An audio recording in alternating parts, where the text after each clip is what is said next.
এই কারণে আবুল আহাব সোমবার দিন এই শাহাদাত আঙ্গুল দিয়া মধু খায়, তখন আর আগুনে জাহান্নামের আগুনে পুড়ে না, বাকি দিনগুলি পুড়ে। নবীজির আগমনে, নবীজির মিলাদে, শানে মানে জায়গায় দাঁড়িয়ে শুধু আঙ্গুল দাঁড়িয়েছে।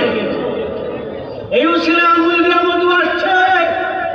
আজকে রাসূল পাকের আগমনে আনন্দ উৎসাহে উজ্জীবিত হইয়া তোমার শুধু আঙ্গুল নয়, সারা শরীর তৈরি অত্যধিক জোশের সঙ্গে ডানের সালাতের তৈরি দিয়েছ।